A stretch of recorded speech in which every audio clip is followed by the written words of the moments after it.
I might as well just steal from my chalet. No,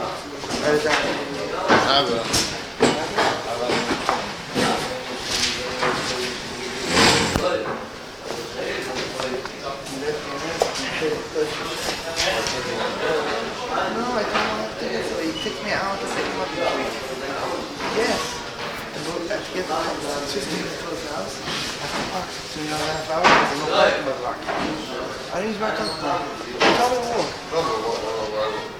To get there. You get me here almost 15 minutes here from my house. Yeah.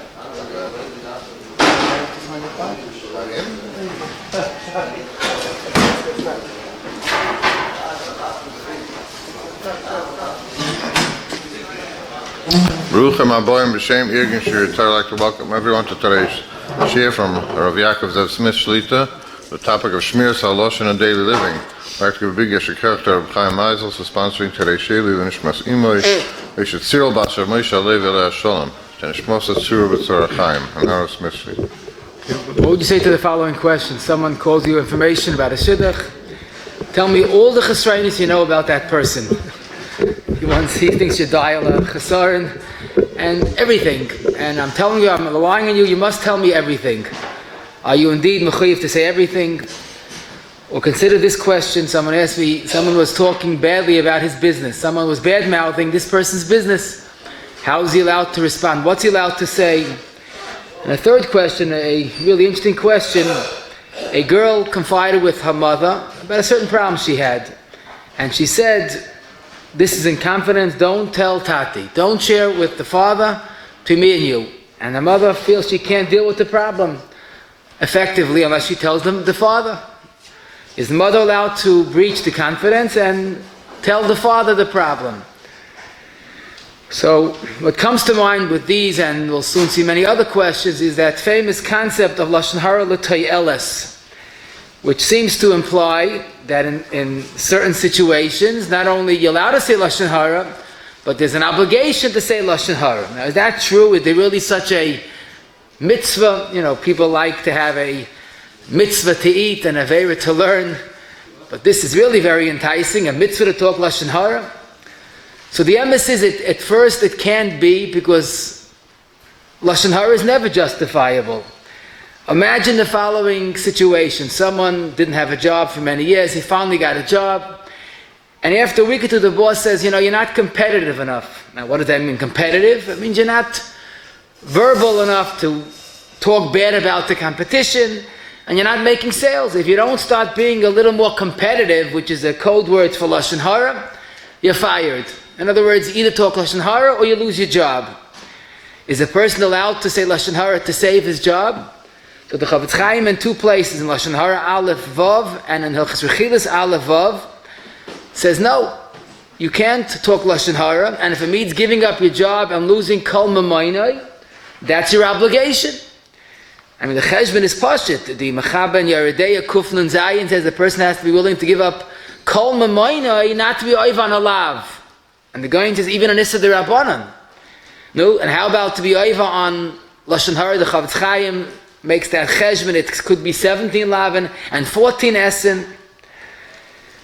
So the mere fact that it's toyeles, you gain, is not a heter.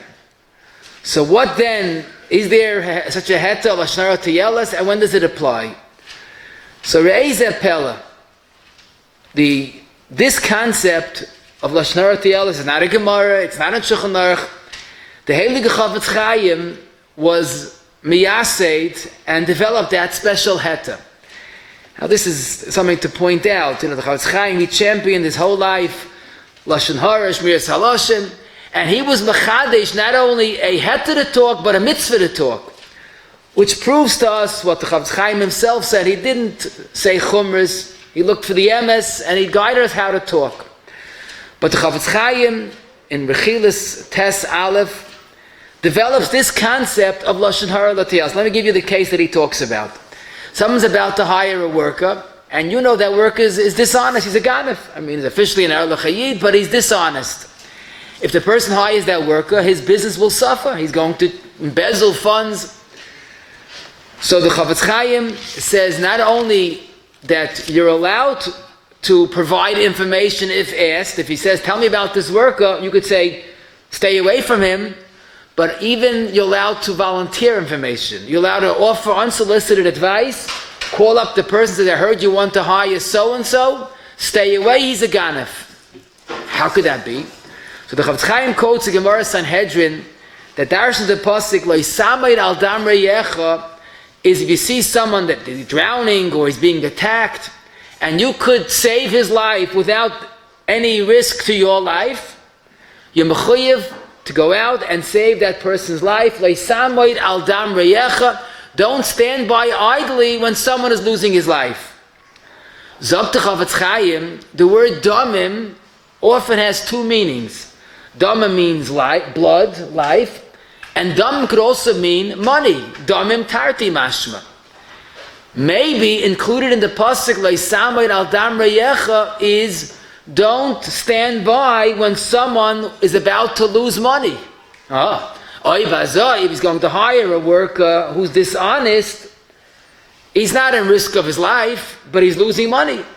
And the Chafetz Chaim proves this from a Gemara in Bava Basra, from a Rambam in Sefer HaMitzvahs, but he proves it conclusively that loisasim damim beveisecha includes when someone's losing his life or someone's losing money.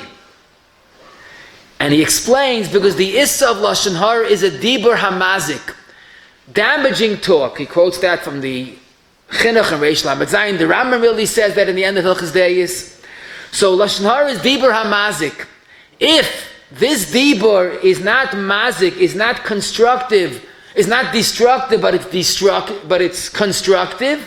If it's not mazik, it's matzil. It saves someone's money. There is no longer an issa of lashon hara. So the Chafetz Chaim was the one that was miyaseh this special heta of lashon hara l'tayeles. The truth is that the chiddush is not the Chafetz Chaim's. It's kamat, a pasuk in the Torah. You know, the makar of the issa of lashon hara doesn't say in the Torah the word lashon hara. Loiselech rachel b'amecha is the makar of the issa lashon hara. The very next words are loisamoid al dam reyecha. Zoktar Chaim HaKadosh, because when someone is in a situation of saying something, either it's the terrible affair of lashon hara, or it's the chiyuv of loisamoid al dam reyecha, go out and talk negative about that ganef. The Debatzina Rav and Ches Nun Tes, he quotes the Rashans that teaches loisamoid al dam reyecha lo tishtak. Don't be quiet, milavei bezrasahi. So loisamoid al dam reyecha is often the call of the hour. Someone's about to lose money, you have to go out and save that person from a loss of money. In other words, if you're sitting by your table and people are talking lashon hara, you have to say, Rabbi say, but if you're asked information about a shidduch or about a worker or any other situation that someone's about to lose, now your chiyuv is loisamayid al dam reyecha, go out and say what you have to say. You know, pleading the fifth is our constitutional right, but it's a lav in the Torah. When a person pleads the fifth when there's a potential loss of money, he's over on this loisamayid al dam reyecha. You know, there's a sefer written by one of the Dayanim in Vilna, the Pischei Tshuva, that was Yisrael Issa Issalim. Mamash was printed same time as the Chafetz Chaim wrote a sefer. And in Orach Chaim Kuf Nun Vav, he writes all the Sifrei Musa storm about the Issa of lashon hara, and Anoichi Marish Lehepach. Avain Gadol Mizeh, I talk about a more serious Aveira, and that is when someone's quiet when he's supposed to speak up. And this is something that we have to stress, especially in information for shidduchim.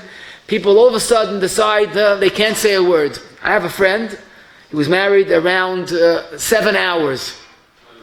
What's that? He got married and he came home after the chassan. He saw that the girl had a whole medicine chest, and she couldn't live without medicine.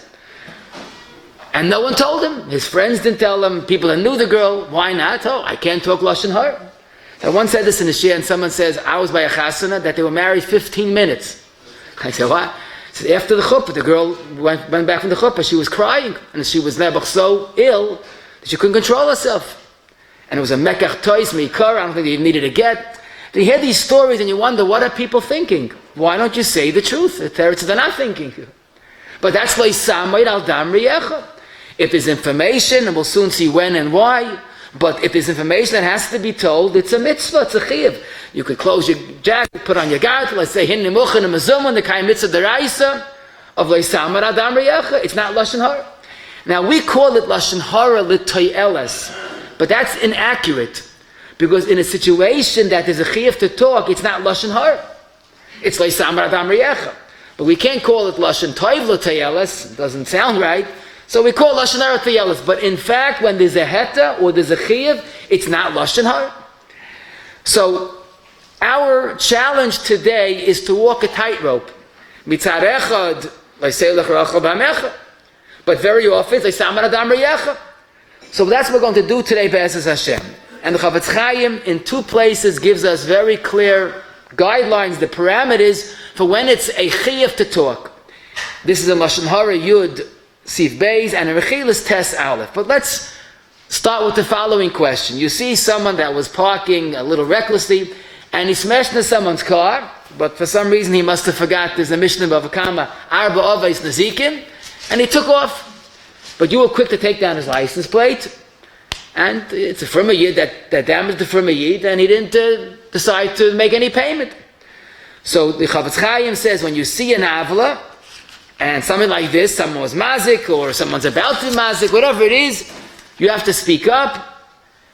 And he says there are 7 preconditions. Now I'm going to try to make it even more simple, and we're going to condense it into one word, the 3-letter word. The 3-letter word is going to have all the Tanayim, and easier to check to see if we're justified in saying it. Zok to Chavetz Chaim, the first precondition when it's mutter lashon hara toyeles, make sure what you're saying is emes.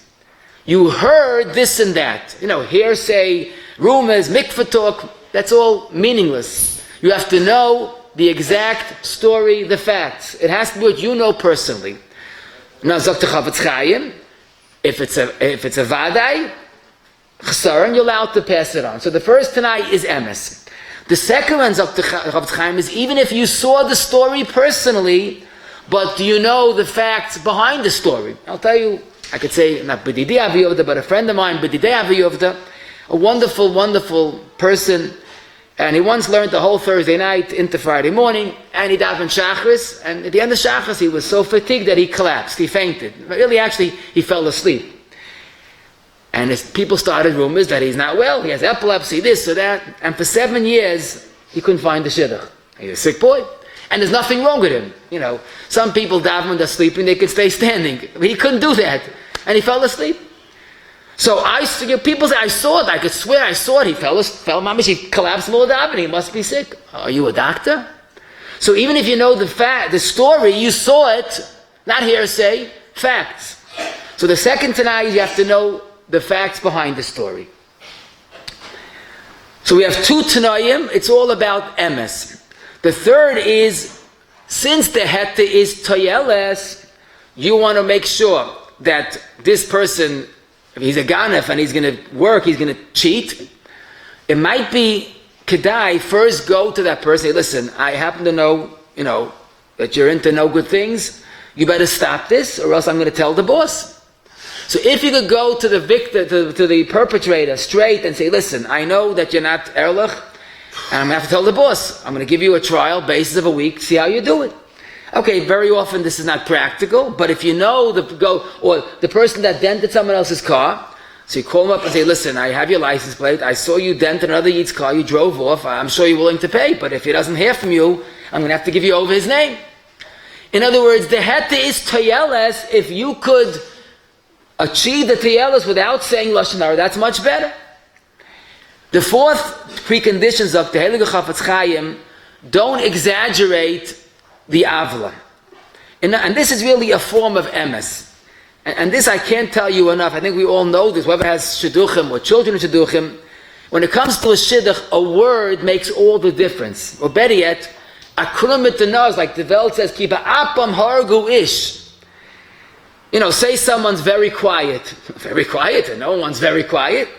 Maybe say, and if you're talking very quiet, you're allowed to say that. But are you sure it's very quiet or a little reserved? Or siyag l'chachma shtika?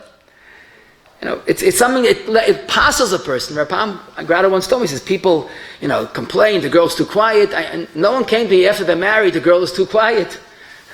So, what does it mean, too quiet? If they're reserved, if they're withdrawn, there's maybe chasaron. But the point is, choose the words carefully. I always say, Eitza toiva kamashrulan, don't give labels. Say facts. He's laid back. People get scared of laid back. What does that mean? Laid back could mean that he takes things very carelessly, or laid back could mean that he's, nothing fazes him. He's a very easygoing person. Don't say labels. Say facts. He's not he's not aggressive. He's not aggressive, but the facts are much more indicative of the personality than labels that we use that are often misunderstood. So here we have 3 Tanaim about emes, and 1 about Tayelis. The 5th precondition, Zok the Chavetz Chaim, since the hete is L'Tayelis, you have to say the Lashon Hara L'Tayelis, and you have to have Kavana for Tayelis. Zok the Chavetz Chaim, if someone asks you about an enemy of yours, an ex-worker of yours, or certainly an ex-spouse, you ought to give the information, because you're not going to give the accurate information, and also, even if you do, it's not kavanah tayelis. And the Chavetz Chaim proves this. If you're saying lashon hara tayelis to settle the score, that's not a heta. The truth is, the Chavetz Chaim is saying, when you say lashon hara, l'shem lashon hara, it's an aveir. Now, what does it mean to say? So, if someone asks you about someone I don't like, I should just not get involved? No. Get your act together. Work in it and say, I'm going to give this lashon hara tayelis to Shem Shemayim. But you have to say the information. But you have to do it in a way that it's not out of personal animosity, but it's l'Shem Shemayim. In Hilchos Rechilos, Klal Tes, the Chavetz Chaim adds another example of lashon hara l'tayelis, and he says it has to bring tayelis. In other words, this is a true story. Someone asked me, what do you say about my future mechutin? I said, I don't know, when's the chasana? In 3 days from now. So what do you want to know? I want to know what I got myself into. That's not a question you have to answer. Even if unless there's a very, very serious problem, but at this point, he's not going to listen. And the Chavetz Chaim writes, if you give over lashon hara l'tayelis Hashem Shemayim, but it won't bring a tayelis because the person won't listen, so why talk? It has to yield tayelis. And the Chavetz Chaim, and you see the Chacham Adif Minavi, he says, what's going to happen? Someone asks you about his mechutin. He's a nice guy, but he's a little stingy. Okay, but you're in the shidduch. 6 months later, he says, your friend told me you're stingy, I should have listened to him. So now it's rechilas. Your friend, he says your name, told me you're stingy. So you don't gain, you only lose. So we have 3 preconditions about emes, and 3 about tayelis. The Chavetz Chaim adds a 6th condition in that part of the Sefer, an incredible yisoid.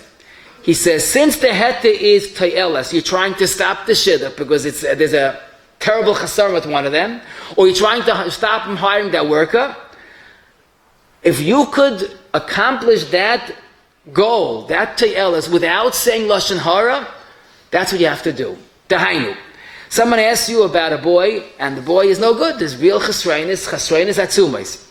Either you could give him all the gory details, or you could say, listen, I know you, I know your daughter, it's not for you. It's just not for you. You could do better, it's not for you. So the Chavetz Chaim has this pashut. Your objective is tayelis. You could accomplish the tayelis without saying lashon hara. Why do you have to say lashon hara? Say it's not for you. But what's unbelievable is the raya, the source of this yisoid. And he brings a Gemara that's really the yisoid of today. The Gemara says in Sanhedrin Daf Yud Aleph, when Yeshua was fighting against Ag and they were losing, which wasn't supposed to happen. And there was a pikuach nefesh of Klal Yisrael. There wasn't supposed to be. So the pasuk says that Yeshua fell on his face and Rabbi help me. So the Baruch says, why are you falling on your face? Chata Yisrael. Someone did an aveir, that's causing this calamity. So Yeshua asked innocently, Mi chata, who did Avera? Tell me, I'll take care of it. So the Baruch Shalom responded, V'chi dilta ani?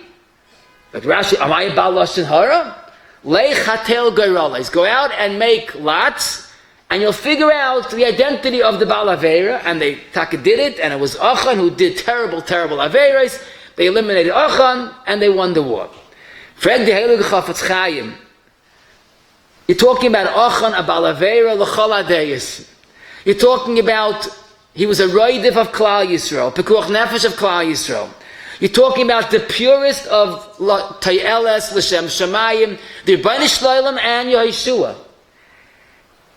And the Rebbeinu says, am I about Lashon Hara? So what happened? Yeshua found it anyhow. So it wasn't that we don't know who did it. What did that mean? V'chidiltani. Zog Chafetz Chaim, even Yeshua with the Rebbeinu Shloim, with Pekuach Nefesh of Klal Yisrael, with a Baal Avera as bad as Achan, if you could avoid talking, if you could get the objective done without talking, the chidiltani, but that's the fire that has to burn an hour in the Shama, that if I could avoid saying a word, I mean, it's even more than that. Lamaisa, Yeshua found out the Baal Avera, so it's not like there was no identity of him. But if you could avoid saying a word, don't say that word. So this is what the Chafetz Chaim considers the sixth precondition, Tayeles. You want a Tayeles? Good. Say, I know this worker is not for you. Now, if the person persists and he has a reason to know exact details, you're allowed to tell him. Otherwise, he won't listen.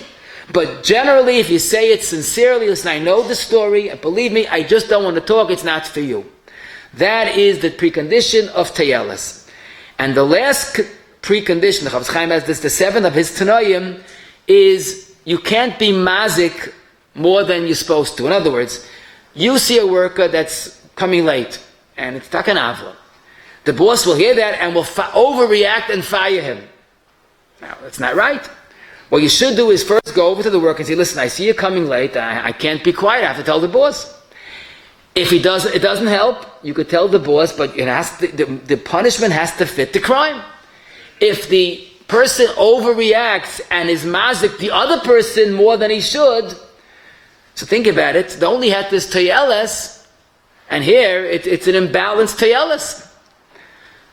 So here we have three preconditions about emes. You have to know it, fact, not hearsay. It has to be a real chesar, not what you think. You can't exaggerate. We have mazik, it can't be mazik. And we have actually four in tayeles. Go straight to the person. Mechavan v'tayeles. It has to yield tayeles, not that it's too late. And if you could accomplish without talking, you're better off. So you have 7 or actually 8 preconditions and re'ez apella. It's in one word. Emes. 3 of emes, 1 of mazik, 3 or 4 of tayeles. So the word emes includes all of the preconditions. And the truth is, it's a haloidavahu. You know, when someone says sheker in a situation of shalom bayis, it's emes. So I think the analogy to emes is even deeper. When someone says lashon hara l'tayeles and all the preconditions have been met, it's not lashon hara. It is emes. It's the Ratzon Hashem. So with all this in mind, I think we understand that the starting point is v'chidilta ani. It's an avayin chomer ad ma'od, unprecedented. But if there's a heta, and you know the heta is genuine, then you have a chiyuv to talk. But I'll give you just one more feeling I have. Imagine someone come over to you and say, you know the closest McDonald's? I think they got a hechsher. Now, who would eat by McDonald's if someone thinks they got a hechsher? If someone swears they got a hechsher, kula hai v'ulai. But if he thinks they got a hechsher, you're not going to eat it. Why? Because McDonald's is the symbol of tarfus. It has a cheskes tarfus she'en kamayu, and if someone says, I think it has a hechsher, you know what you know. No, lashon hara it has a much deeper cheskes tarfus. 17 lav and 14 esen. And if you think it's mutter, approach with caution, find out, ask a shayla. It's time we ask and continue to ask shaylas. We ask shaylas about blitzstrubs, blood spots in an egg, or about minhagim. How about in this avayin chama? So to apply this lemaisa, first and foremost, the Chafetz Chaim in Daled Yud Aleph says not only are you allowed to ask information, you're mechuyev to. You want to take a worker, a shidduch, a chavrusa, go to a shiur, you're allowed to inquire. And the Chafetz Chaim brings a raya from a Gemara in Shvuas Daf Lam Betes, a Mavaldik Gemara, when there was a need to make a shvua, because there was a sichsuch, so the pasuk says, stay away from the Rishayim. Oli ha'anoshim ha'Rishayim. So the Gemara says, well, if the one that's no good is a Rasha, the innocent party, why is he called a Rasha? The Teretz says, why weren't you careful enough to avoid a sichsuch? Why'd you get yourself into trouble? A Pam Zechar the Baruch Hu once told me, Roiv Dinei Torah could have been avoided if there was the foresight before. You hire a worker. Now, what do you want? What are you expecting? Talk it out, speak it out. First inquire if he's what you want, and then when you got the worker, be clear. He's a Hamish worker. Yeah, but you want to remain Hamish. That's the thing. Be clear what you want, what you're looking at a shidduch, and inquire. You're allowed to ask. When someone asks, tell me everything about a boy or a girl, that really doesn't deserve a response, and I'll explain why. Because very often there are some bits of information that really don't affect the shidduch. But when someone hears, they get all nervous and they go elsewhere. So by giving all of information, you might mean l'shem shemayim, and it might be the facts, but you know something? It's mazik. It's mazik. I'll give you a very good example. A bacha, when he was young, did a big avla. Okay. But now he's 15 years later, and he's a mamish atzatzkalam. Ashrei mi sheziknusim mechaperes. Now he's way, way above that. So I saw they asked him in Chazitzchik this and the Tshuva. I asked Rabbi this also. Do you have to say? You know the facts. It was definitely an avla, but he overcame it in leaps and bounds. So you'll say it, and you'll mim l'shem shemayim, and it's true. One person hears that, I'll say, you know what? Ihachi loy be'ina. So you're mazik a good shidduch. So by saying the facts, it might have all the preconditions, but it's being mazik unnecessarily. Now, if there's a chance of recurrence, okay, then you could give it over. But again, somebody that's way above it, or another thing, there was a broken engagement. It was the girl's fault, and they asked me about the boy, and no one knows that he was previously engaged. If it's no fault of the boys, so why give it over? It's going to ruin the shidduch. Now, if they ask you point blank, tell me, was there any problem? Was he ever engaged? So you're in a quandary, because to say no is sheker, is lying, and also it's lefnei eva. So the Chafetz Chaim advises in such a situation, avoid the question. And you know what you should say? I can't help you. And that's the truth, because I'm going to tell you the truth, I'm going to hurt you. So I can't help you. Avoid the question. Or you could do a chesed, if you could do it right, and say, listen, you asked me, I'll tell you. He was engaged, but it had nothing to do with him. I know the story. Guide the person, but don't be mazik with those information. This is something, anybody that knows what's going on, the crisis out there, the shidduchim crisis, is because people are unrealistic. They have a checklist of things they want that lo'hoyev lo'nivra, such a perfection. And, it's time that we have to, give information of what's important. Someone used to come to the shiur, passed away a while ago, was an ish zaken, ish chacham ma'od.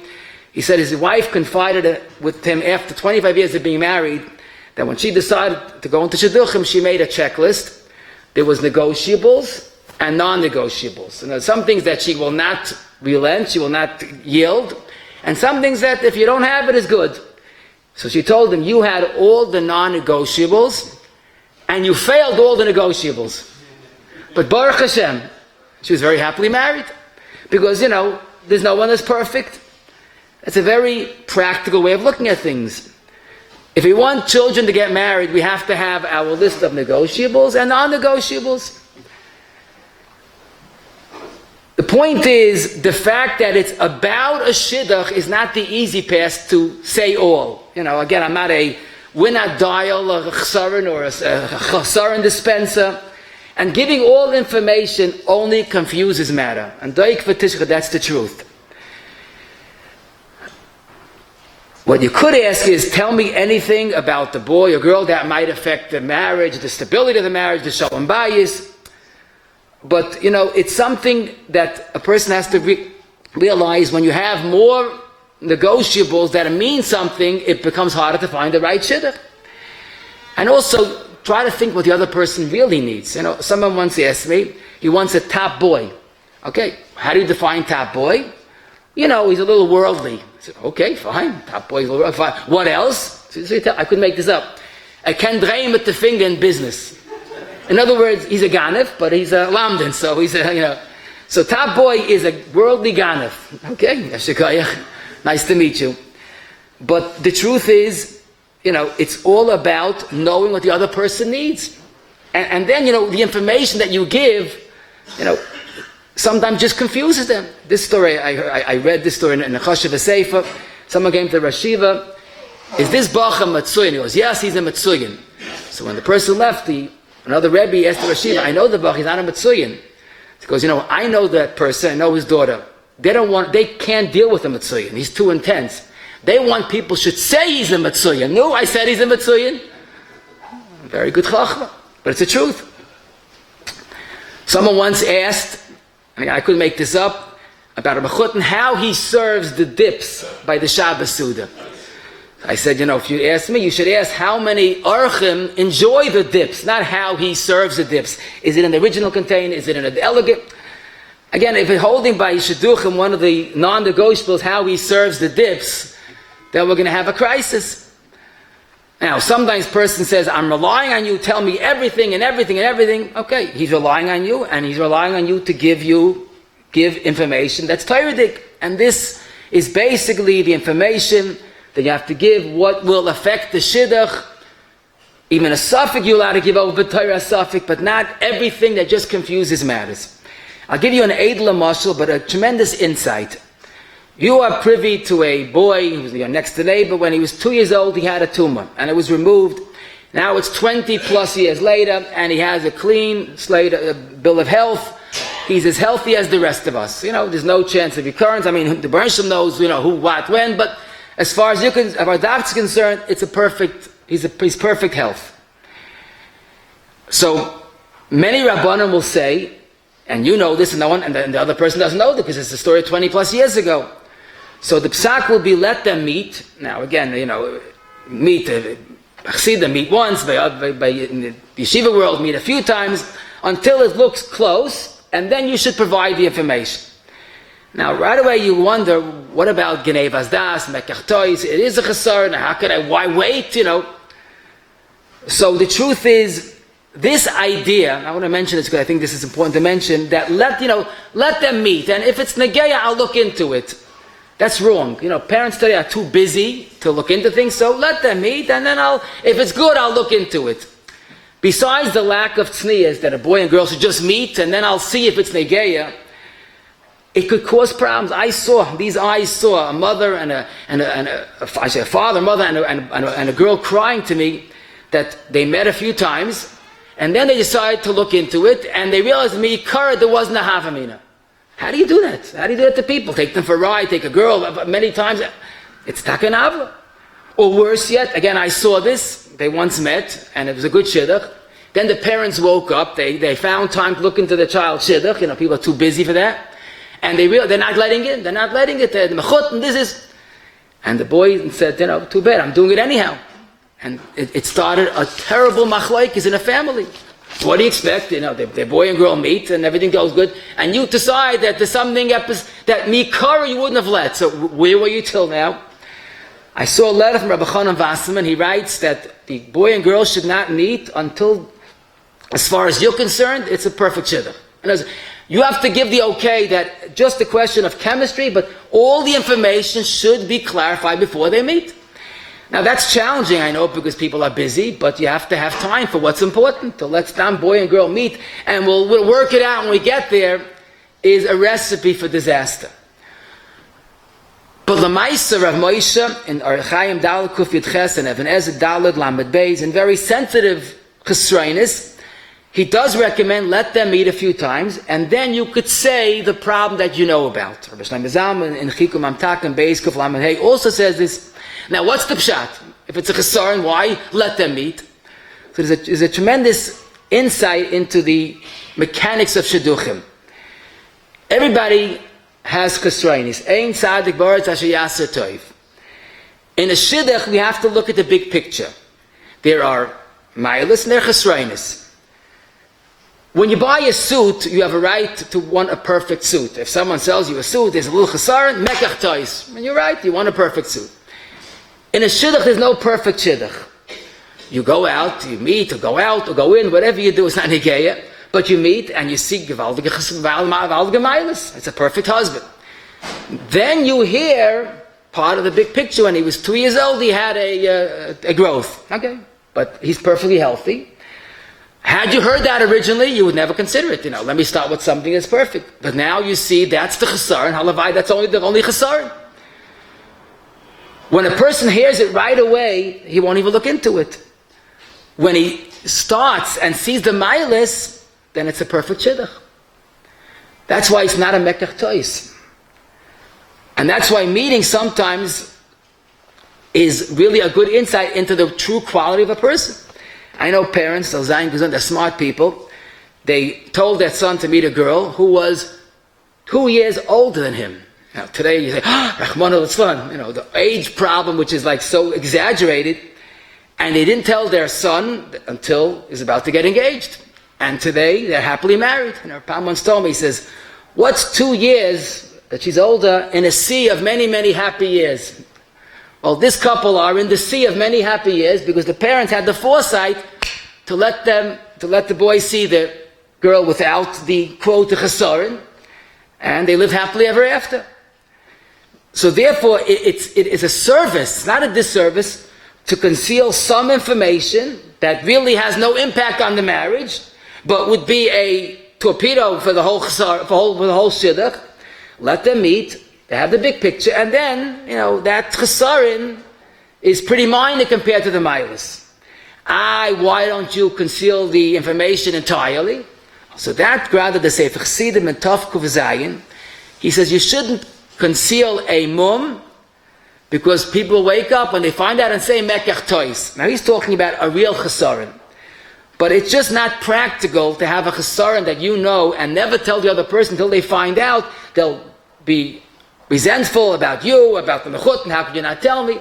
But if they're told in the right time, so now it's a factor amongst many other factors, then they hopefully will be in the sea of many happy years of marriage, and then the chesaron is not as major as it's as they make it.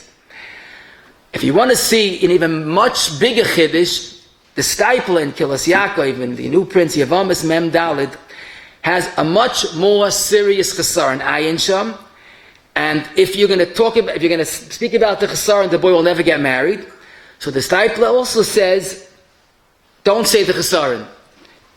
And he says, very similar to what we said, a little less than we said, but what he says is that nobody is perfect, and if he has other ma'alos, that outweighs the chesaron, and it's not a mekach tois, ayin sham.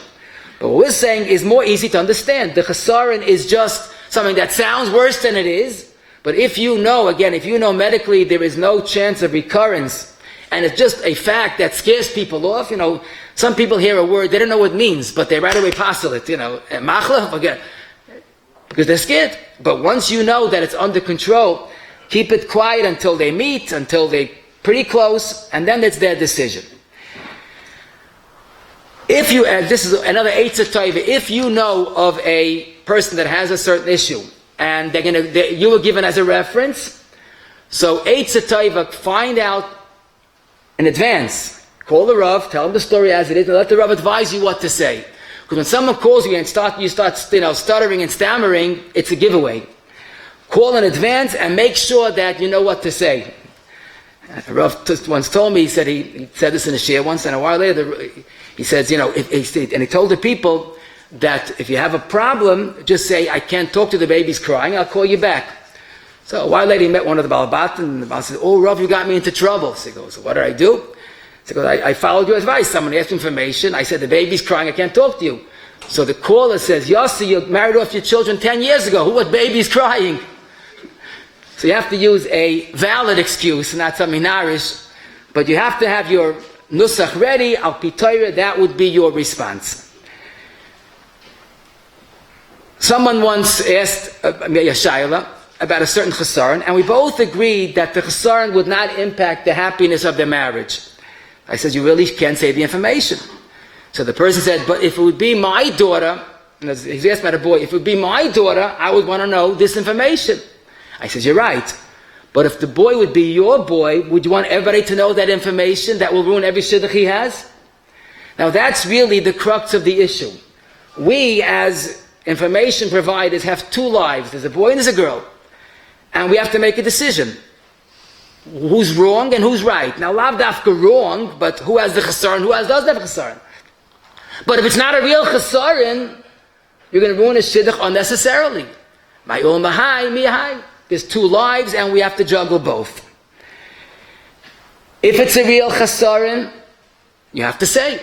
Even if it's no fault of that person. The person has an illness. The guy in Chayshemish, B'tav Chafei Yud Aleph says, a person can be a roidif, even though he's innocent. Over b'me'imai can be a roidif. So once you identify someone as a chasaron, they are, quote, a roidif. But if it's a question of a chasaron that doesn't impact the marriage, then you don't have to say.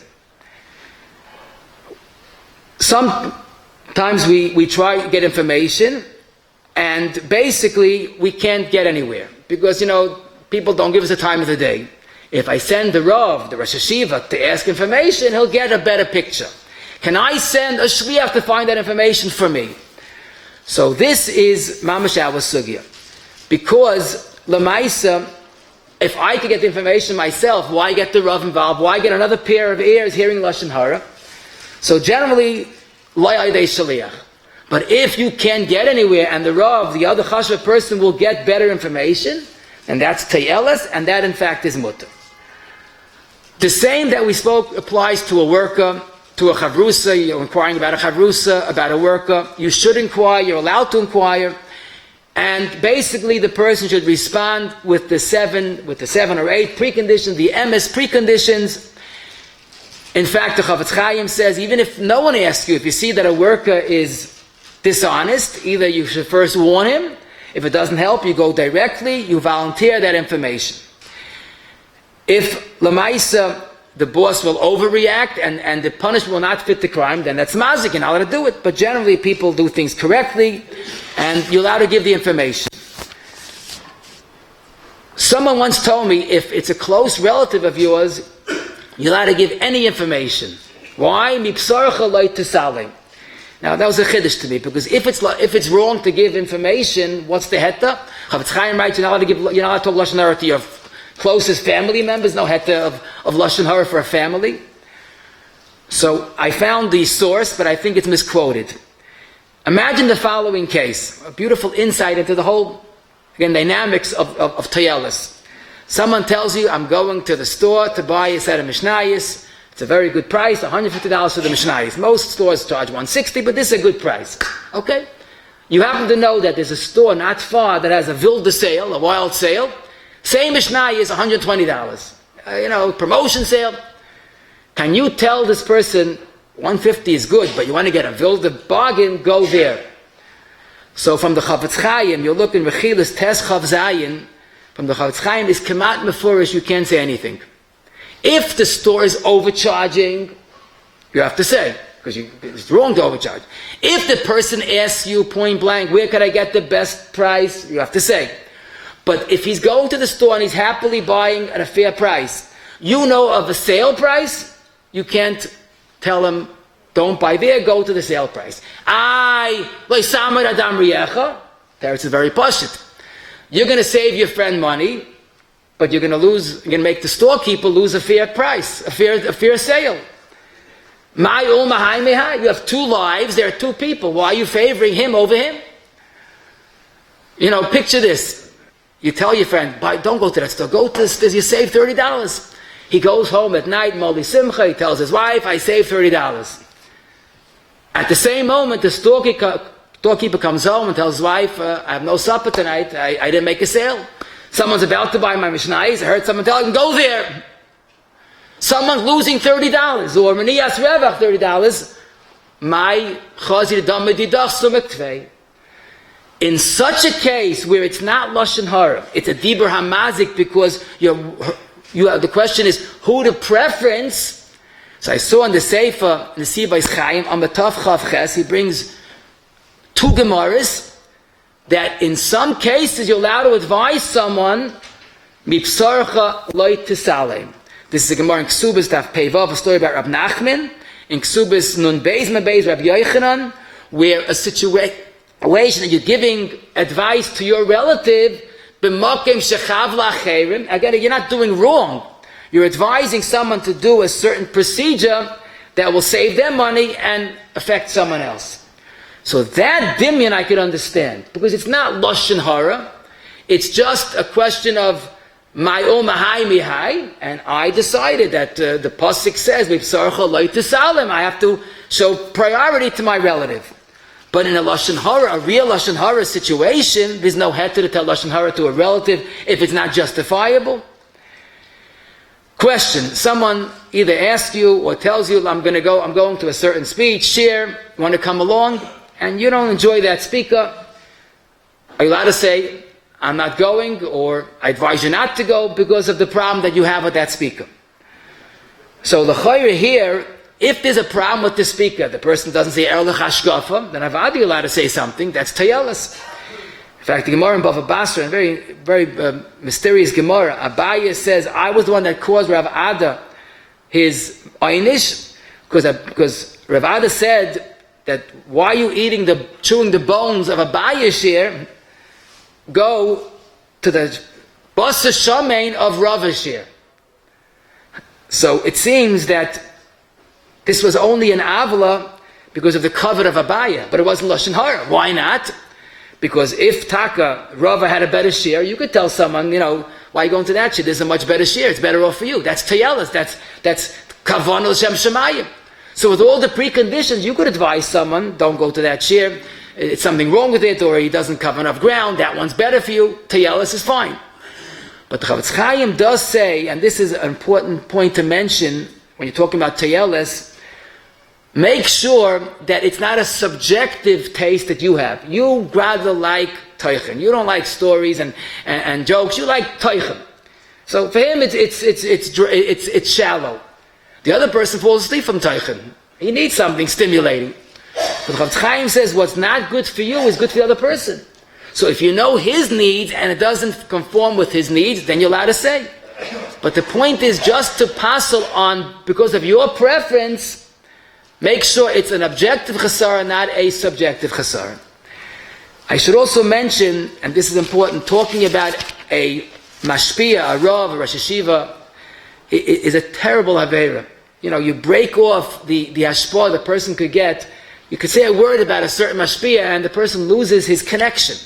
He told me, I'll never forgive a friend of mine, we were still in Mesivta, and he told me a bad word about the Rosh Yeshiva, and ad hayoim, I see that in the Rosh Yeshiva, and I can't get from the Rosh Yeshiva. He would have had a tremendous yanik from that gadol, and at Pashit, he severed it by saying a word, because words stick, it's mitztamik viralai, a bad label sticks. Someone is talking badly about your business. How are you allowed to respond? Are you allowed to respond? So first of all, verify the facts. Is it true? Could be the Moiti Shemra is also part of Moiti Shemra. Could be someone saying it's not even true. But let's say you verify it. Yes, he's bad-mouthing your business.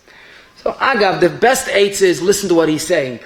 If it's true, so it's a good idea to, take it lemaisa and implement it. If he's saying something bad about you and he's right, so it's, listen to your messages. It's a good idea. But let's say he's doing an avla, he's a competition, and he's trying to, discredit your business so he could get the upper hand. So there's no heta nekama when there's an avla. But, of course, a person has to protect his business. There's a chiv of ishtadlus. So if and when, to whom may concern, there's a mile of shemich hapasim ve'enim hashiva and a ma'aval midoisav, that's something that's of inestimable value. If someone could do that, tavi lecha bracha. But if not, and a person feels that he's threatening, there's a wise advice of the Ramban. The Heilige Ramban on the pasuk, Haycheach techich zamisech and Parash Kedoshim, the Ramban learns the hemshir in the pasuk. If someone is doing or did something wrong to you, and you can't overlook it, don't just swallow it. Zok the Ramban, approach him and try to ask him nicely, not in a provocative way, but in a reconciliatory way, why are you saying that? Why did you do that? Zok the Ramban, because if you just swallow it, it's going to get worse and worse, and then you end up like sisna chicha b'vavecha. What's the antidote like sisna? Hoicheach teichiach. Talk it out, and like Americans say, clear the air. Go over in a nice way, not in an angry way, because you're going to just, expedite the machlokes. Say, I heard you said this or did this. Is it true? I couldn't believe it. Either he'll say he did, or he didn't, or he'll explain it. But don't just let things get from bad to worse. So if someone is doing something wrong, you have a full right, maybe it's a chiyuv, to go over and ask him, or send a shliach, but, just to swallow it and it's not going away, it's growing, is not advice. Another eitzah tova, when someone is doing in this mode, do it as hishtadlus. Now let me explain. When someone is upset and angry and someone's just destroying his business, he's out of control, he will overreact and do wrong things. If someone lives with the basic emunah that the Baruch fear to welt, ein adam negeh mashemucha lachvei afilu k'maloi nima, like the Baruch says in Yuma, so no one can take what's mine. No of us have to do a shtadlis. I once saw Rav Segel in a Sefer Year of Adas Chelik Aleph page Chav Gimel. He says, you know how a dintar should look like of Aminim b'nei Aminim? Ruvain takes Shimon to dintar for destroying his business. He says, Ruvain says, Shimon, I love you, Avos Leif and Nefesh. I know you can't take a penny of my panasa, ein adam nageh muchan, but I have to make a shtadlus. And this is my shtadlus. So we have to go to work for shtadlus, we have to go to dintar for shtadlus. The maila is, when you're doing al shtadlus, you do it with a control. You won't do the wrong thing. When a person's out of control, of course, then he does the wrong thing. So yes, he could do what he has to do. That's a tayeles, and the person's mazik, and the person's a roidif. But do it in a wise way. It's advisable always to ask a shayla. But when someone is a nirdaf, when someone's a victim, he has his bias, his negiyas, ki hashoicha yav eni chachamim, and he doesn't see what's right. So remember the mashal, of McDonald's, when we're doing something that's wrong, l'shem shamayim, make sure that's in fact the right way to do things. Someone asked me the following question. They have a big apartment building, and there are certain building funds, dues that people have to pay, and some people are always late. Could they put up a list of those that didn't pay their dues? Now, that's not an honor roll, being on that list, So the emes is, it's a tayeles, and it's kavanah shem shemayim, but why don't you go to the person directly? I found a number of poskim discussed this question. Rabbi Yashiv is quoted in the Chashukei Chebed in Ksubis Amud Shin Mem Tes, that indeed, if you go to him directly and he doesn't comply, you're allowed to put up a sign, those that still didn't pay after, waiting a while. The Gemara says in Ksubis, and this is Kepaskin Even Ezer, Ayin Aleph, if someone doesn't support his ex-wife and children, or his children, a wife and children, then they mefarsim this avla. So if you can't get mit gutens, then you're allowed to go and put up the list. But generally, a list should not be put up, in the yeshiva right away, didn't pay. And so Rav Chut Hashoni, and Biscarelitz writes, you want to encourage people to come to Minyan, don't put up a list of who doesn't come, put up a list of who does come. So both get the message. The chizuk is conveyed, and of course those that need the chizuk would also get the message, why am I not there? Criticizing a rabbim, mitzad echad, is no name. I didn't say any by name. But then again, you said everybody. It's like mass murder. You say, the people in this neighborhood drive recklessly or they spend wildly. Chavetz Chaim writes, talk in Yud Beis, talking about a rabbim is ovain plili or ovain gadol. So the fact that you didn't mention any specific name doesn't mitigate the issue, it increases it. There's an incredible medrash in Shir Hashim, Aleph Lam Betes. Ravo was going with Resh Lakish, and they came to a certain city, and Ravo said, people in this city are machar from Megadif. So Resh Lakish listened, got off his donkey, bent down, picked up some dirt, and put it into Ravo's mouth. So Ravo was a little more than pleasantly surprised. He goes, what's that? So he says, Afra lepume, the Baruch Hashem doesn't want to hear negativity about people. He didn't mention any names, but he mentioned everybody. The Pele Yoyitz in Erech Lashon Hara writes how the Averis intensifies. People speak about groups. He gives a mashal Svardim and Ashkenazim, or we could say Chsidim, or Litvaks, or Yek, whatever it is. But just talking about it, tzibur is including everybody. And the Rambam says a person's makala tzibur, he has to ask mechila from every individual. So certainly if a person talks Lashon Hara about it, tzibur, would have to ask Lashon Hara, you have to have mechila from every individual. Now, if in the rare case that is a te'eles, by speaking about those people, others will stay away from this terrible behavior, no, there would be a heta. But generally, we have to realize that b'derech klal talking about groups is not a heta. Someone asked, what do you think about so-and-so? And the other so-and-so is not so great. So we know the Chavetz Chaim says, which is really a Gemara, if you say, I don't want to talk about Pliny, that's Avat Lashon Hara. So what are you supposed to say? So I think we could say with pride, we were living in an Achshav Dara, that we could say, we don't talk about people. That's all. Baruch Hashem, the Ruach, the Avir of the world is so positive. And the Maisa Ish, Dalet Kuf Tzadikei, someone came to Chazon Ish, and he was Ben Torah, and he was talking to Shem Shemaim apparently about a certain group. So Chazon Ish looked at him and said, with great chen, he says, I would love to talk about this person, but that Alte von Raden lot mir nicht. A nice way of saying, we're above this. Two more questions. What do you do when you see these pashkevilas that they have these hate messages? Now, if you don't know what pashkevilas is, it's worse than it sounds. Pashkevilas sounds bad enough, but it's not worse. It's all these hate letters or hate posters. So people know something that's apet lasa, you're allowed to talk about it, which is a Gemara, but they don't know the end of the story. The Chavetz Chaim says apet lasa, you're not allowed to be mefarsim it. So the people putting up these hate letters or mefarsim it are doing wrong. So by reading it, you're just perpetuating an avla. So basically, what people put out is not a heter to read, even though people know about it. There's no heter to mefarsim it, and generally it's full of shkarim. So, and b'chlal, we should feel again a sense of gaiva, the kedusha. I don't want to pollute my mind, my pek kodesh hakadoshim with this narishkeit.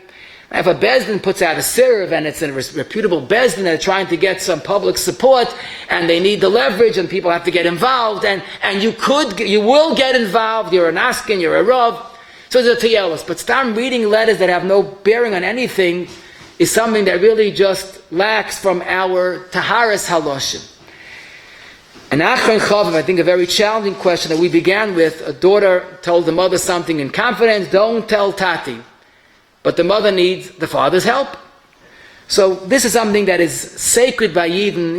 The Gilui Soid, revealing a secret, breaching confidence, is a heinous crime. The Gemara Sanhedrin and Daf Lamed Aleph says, how do you know that if a person, a dayan leaves Bezdin, and he shouldn't say, well, I favored you, but the other people outvoted me. That's Lashon Hara, Leiselech Rachel B'Amecha, V'oima Mara quotes two psukim. It seems that when someone reveals a secret besides Rechilas, it could also be the Issa of Gilui Soid. And if you look in the Goyin and Mishlei on the pasuk Haylech Rachel Megala Soid, Yud Aleph Yud Gimel, the Taka says, Hareis Hudaima Lahaylech Rachel V'Avoinam Shava. Why? Because very often Gilui Soid is damaging talk. Look at the Gemara in Shabbos, Lam Gimel Amid Beis, where Yehuda Gerim said this careless statement about how Reb Shimon Bar Yochai spoke about the Roman government, and it cost Reb Shimon Bar Yochai and his son 13 years of his life of living in a cave. That's Haylech Rachel Megala Soid. But there's a second Gemara, Yuma Davdal Amid Beis, Leimor, you shouldn't say what someone told you unless he gave a rishus to repeat it. So Rashi says, Leimor is a conjunction of two words, Loi, Oimar. Mashas is more pashit. The heta is Loi, Leimor, Zogendik, Azoitzu Zogen, otherwise you can't say. So the Chavetz Chaim develops a theme, which is an arichas, but for now we just have to know that there are two parts of Gilui Soid. A Gilui Soid that's mazik, is an Issa Deraisa of Rechilus. A Gilui Soy that's not mazik, but he wanted you should maintain confidence, is a Midas Chasidus based on a pasuk in the Torah. Oy Bazoi, in regard to our question, a husband and a wife don't have a right to share what was told to them in confidence with someone else. Someone told the husband something, it's not out to tell his wife. Now people say, what do you mean, what about the Ishtei Kegufay? So that's great. When it comes to Shalom Bayis, live Ishtei Kegufay. But it's not matir to give over side, just like Lashon Hara is not mutter to one spouse.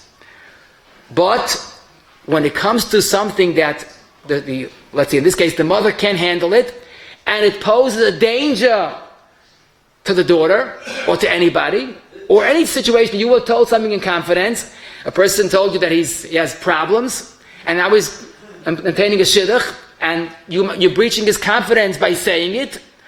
But the Paiskim say when it's a chesar and atzim, you're allowed to overlook your confidence.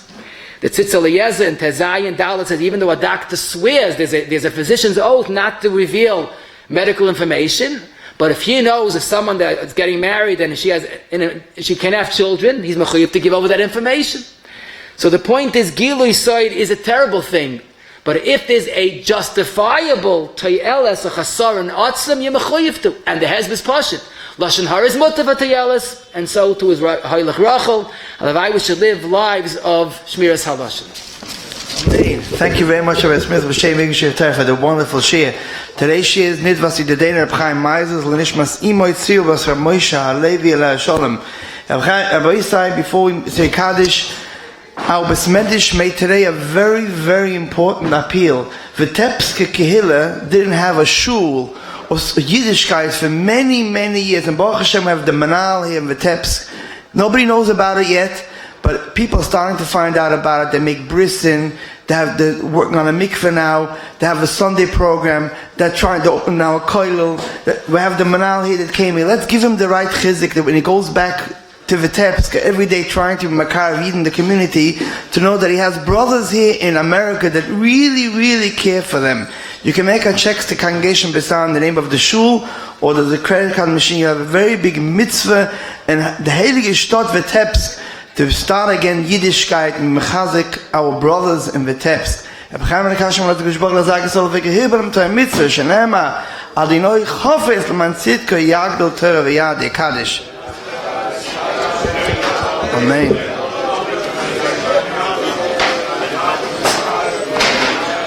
Amen.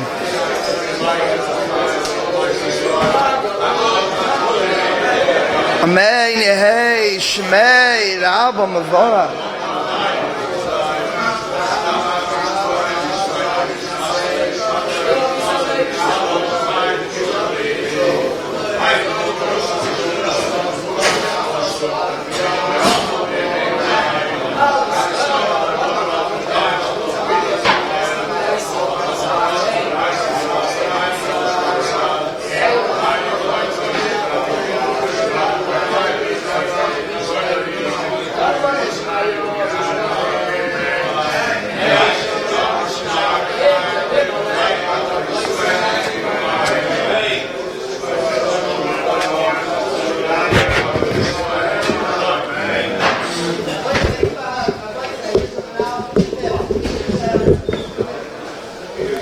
Smith will say the sikkim of today's shir in 5 minutes.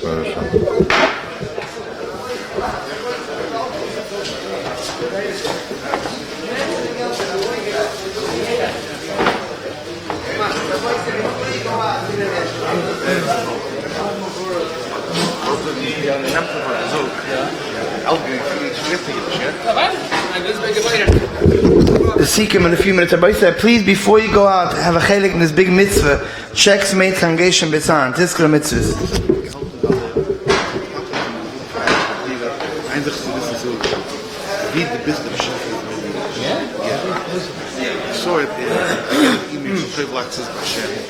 saw it a while ago. I was trying to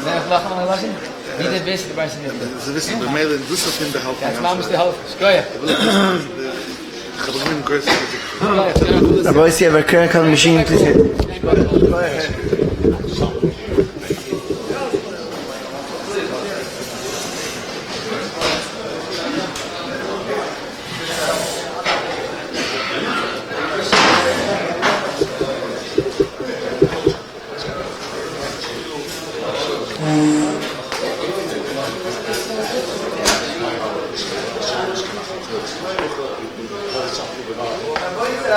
You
mean the end of the shiur at the beginning? Some relate some of the stories. Yeah, very interesting stories. He's a good friend. There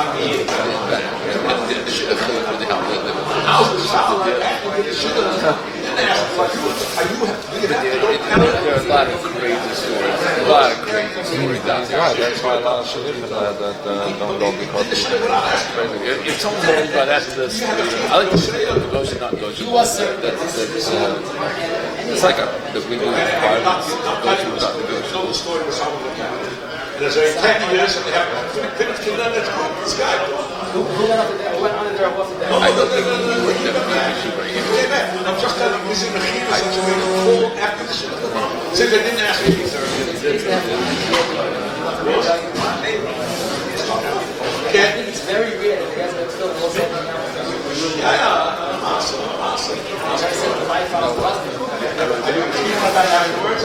I ask any question what he does now, what he not totally irrelevant. I'm not evil there. So it's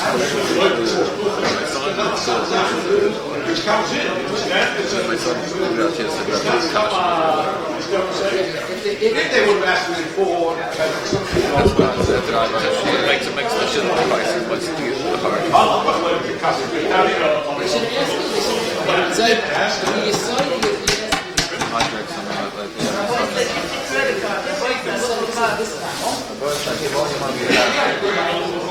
Give it away. The guy to the house, he came he came one night, he took him home, and I said at 3 o'clock, you have to leave the house. He got upset. He said, no, because there is a group of the day.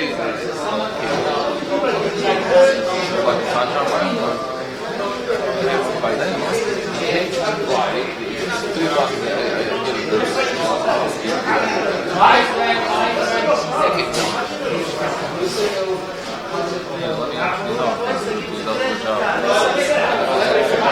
I don't know about the price. I think it's not cheap.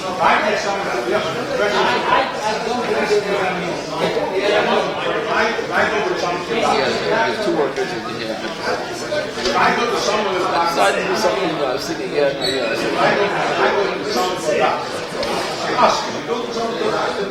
it's late now.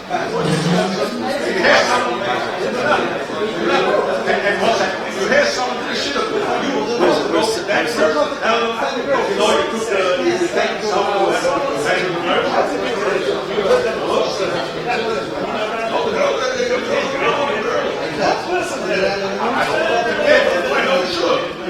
I know the shiur? I'm asking, so why don't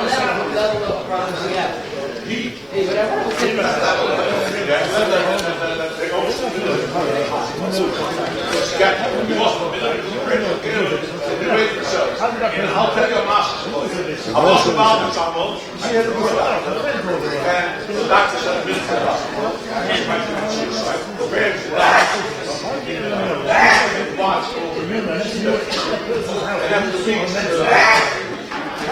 he did a shit.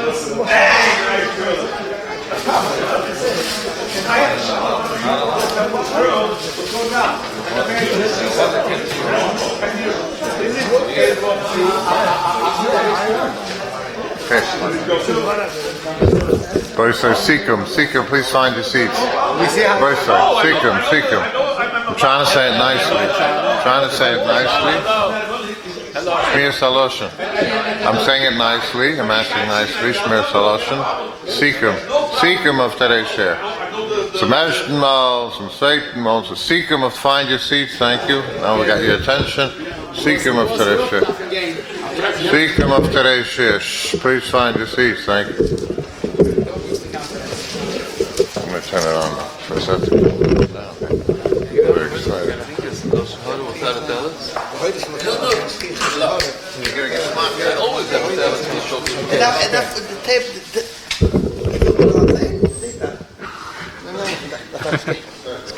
Okay, no, ready?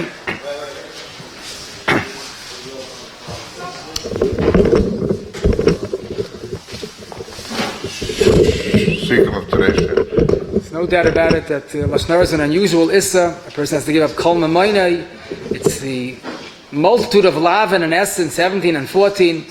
But there's also a chiyuv equally important, that basically when someone sees a chesaron, otzum, a real chesaron, a totally objective chesaron that will either impact the marriage or impact the workmanship of the person that he's hiring. So he has a chiyuv to say the accurate information. It's not lashon hara. It is a mitzvah leisamer adam riyecha. Even if it entails a loss of money, it's not a suffix in pikuach nefesh, but leisamer adam riyecha damim tarti mashma. We have to be concerned about someone's life and someone's money. If you see someone dented someone else's car and fled, you have to give over the information that the person could reclaim the damages.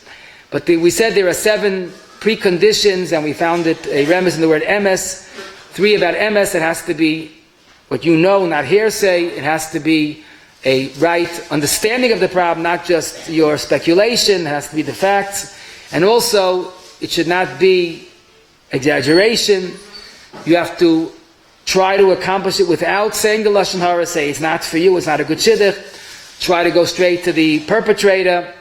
Be mechavel tayeles, and most important, if you know it won't help anyhow, then don't say anything.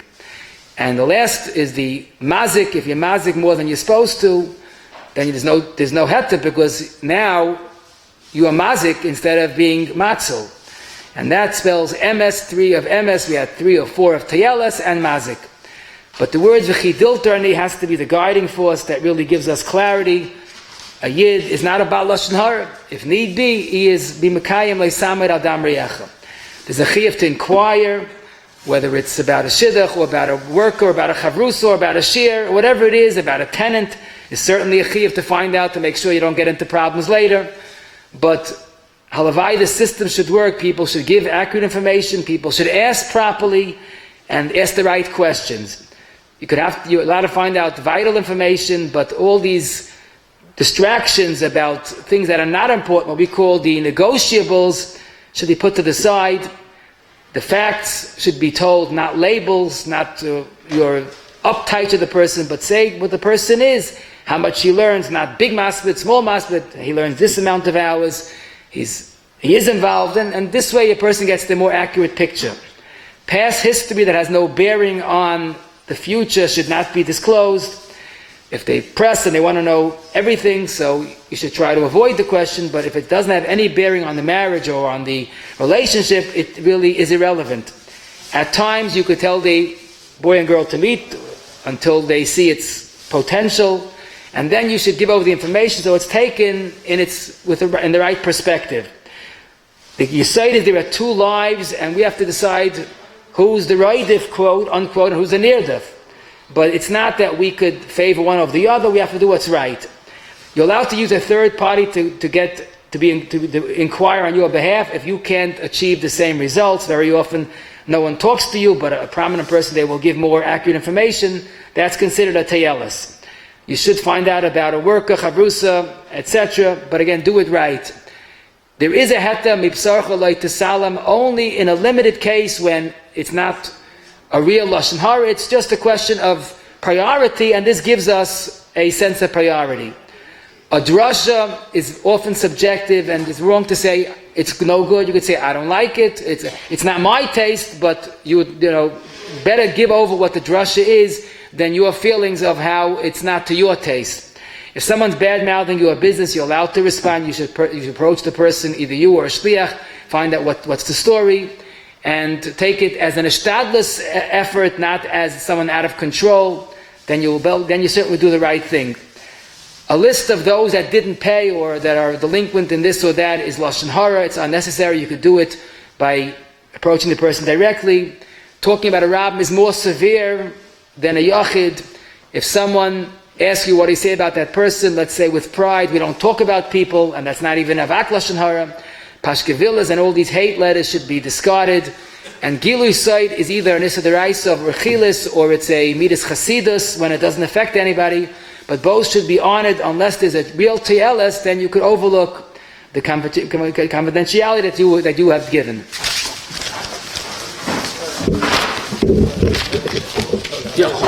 Boys, I give you a credit card, please.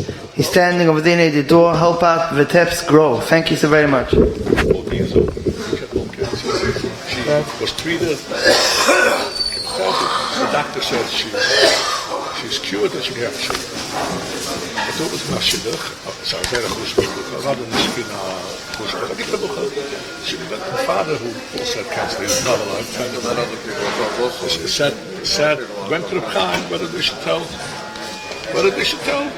Nein, was er nicht der Zahl. Was er nicht der Zahl. Yeah, get. What? Why not? She had cancer. But she got over it. Yeah, but the baby's going to come back.